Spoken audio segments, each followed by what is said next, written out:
Alright, we are back with the version 1.4 Memory of Chaos Stage 8. So we're going to run this through with Hook, Herta, Asta, and March 7th. Normally I would probably recommend the links here, but just because of the memory turbulence buff, March 7th is actually pretty good here since she can apply that dissociation through her ultimate where Lynx can't because she has a healing ultimate. But yeah, that's why I'm running her there. For the second team, we're gonna run Dan Hong, Serval, Yukon, and Natasha. So ideally, you would want either your wind or imaginary unit to also be AoE to help deal with the Yanqing swords. But that would be Embitterer Lune or Blade or Sampo.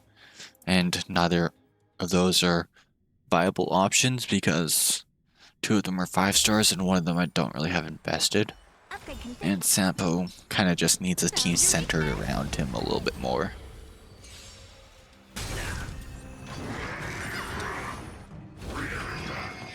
Okay, this guy's simple. He does a basic attack into the summon. Turn 2, he's going to absorb all these performance points. At 3 stacks, he gets 150% damage boost, and then he's going to do a charge up. Then turn 3, he's going to do that channeled attack that he's been charging up at the end of turn 2. It's going to be... it's going to hit really hard if you haven't gotten rid of the performance point stacks, so make sure to weakness break him before that point. If you weakness break the boss, it'll just do a summon into the charge up, which you're going to see here, it's the in training. And it won't get any performance points, so weakness break is always a viable strategy against it. We'll save her ult for now. We'll use Hook's skill there. I'll use Asta's skill here so that Herta can hit harder with her ultimate when the boss resummons minions.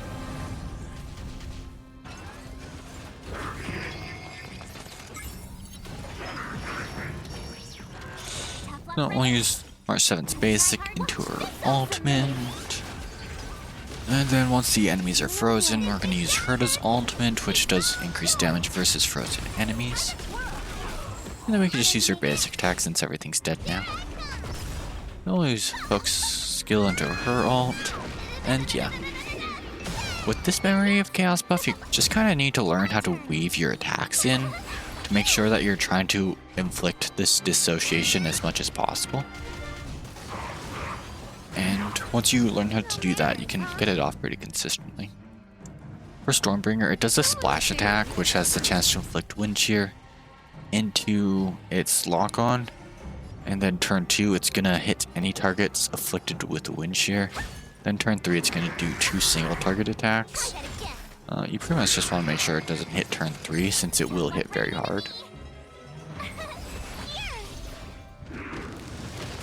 Okay. Actually, I'll just... whoopsies. I should have used March's ult first. I messed up the sequence there. And we do want to focus on the Stormbringer because it's a little bit more dangerous than the team leader. Just because the team leader just kind of enables Herta to be able to get her follow-ups more often. So I don't really want to get rid of him before I get rid of the other boss. I'll just weakness break here. Might as well shield up Asta for safety. These things can hit fairly hard, but they regenerate so much of our energy that I really don't mind them. I'll use Hook's skill on this guy and we'll start chipping away at this boss some more. We'll use Asta's basic here. I'll just weakness break this thing with Herta. We'll give Asta a shield again just because she's getting a little bit low.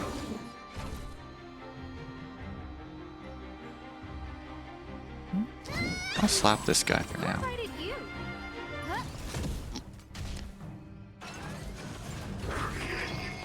Okay. So we're going to be using Herta's AoE into her ult next turn, so we're going to get some decent damage off. So now we use her to skill into her ultimate. This is a decent chunk of damage. And we got the dissociation, so we can just save up March 7's ult. And now we use Hook's ult since she's moving next. There's some decent damage. That thing's gonna die to dissociation, so we don't need to target it anymore. We lost our stacks. We don't really need to use March 7's skill. We'll just use her skill into her ult, or her basic into her ultimate. Just a basic freeze. And I'll use Asta's skill here. She hits a little hard when it's just one enemy. Herta should be able to clean up here though, because we have enough stacks. And now we just use a basic attack, AoE, then we get our ult off, and this should be the end of the fight. Pretty simple. The team leader is just such a great unit for Herta now, and just a great addition to the Memory of Chaos. She's getting a lot of enemies that are really good for her. Alright, these things are super annoying. Move carefully. They have a 5-turn attack pattern. Turn 1 and turn 2, they're going to do a single target. Turn 3 is going to be the charge up. While it's charging up, you're going to want to attack it as many times as possible to reduce its stacks. Or weakness break it, because it will just loop back into the charge up and you can kind of stun lock it there. Turn 4 is going to be that charged up attack. Then turn 5 is another single target. I don't really want to use a skill here, but I might as well. Ready to jam. There are breakpoints. If you break her between turns 1 and 2, she skips to turn 3. And if you weakness break her during turn 3, she loops back to turn 3. And then if you weakness break her between turns 4 and 5, she skips to turn 1. I'll use a skill into our ult here. If we can freeze this thing, it'd be great. But we're not that lucky.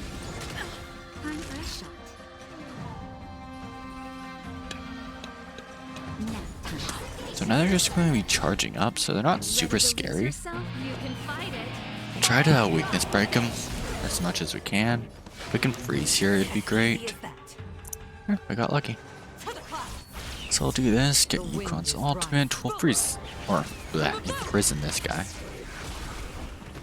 And then I'll have Donghong try to kill this one a little bit. Since this one's frozen, I didn't really worry about it as much.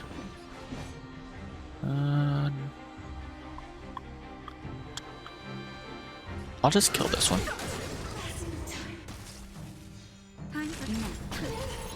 This one only has 2 stacks, but I can reduce or just weakness break it entirely, I guess. So now it's not as much of an issue. I should have saved that. Rookie mistake. It would have been best to go in with Serval's ult to deal with the swords in the next fight. I'll just use Donghong's basic attack. Use Serval's skill. Try to regenerate a little bit of energy. And we'll take a little bit of damage here, but she doesn't have a lot of stacks, so it's not going to hurt too badly. We'll use Tasha's ult. So it's going to be a single target now. And it hit Natasha, so we're solid. And we'll just weakness break. Easy fight. This guy, super annoying, 5-turn pattern. Does the single target, then it summons the swords. Turn 2 is going to be a splash attack into that single target. Turn 3 is going to be the splash attack into a single target freeze. Then turn 4 is once again the single target into a charge up. And turn 5 is finally going to be his ultimate, where he uses the cascading laceration and does a truckload of damage. For now, I'm just going to have Donghong focus the boss. I want to use Serval's ult just to figure out who has what weaknesses. Well, that was depressing. So we'll use Serval's skill here into her ultimate.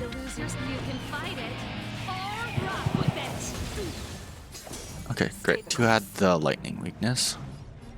So now we just have to figure out which has the imaginary and which has the wind weaknesses. And we got lucky. There. So it's the splash attack. Ah, dang it. Every time, I swear. Thank you, comrade.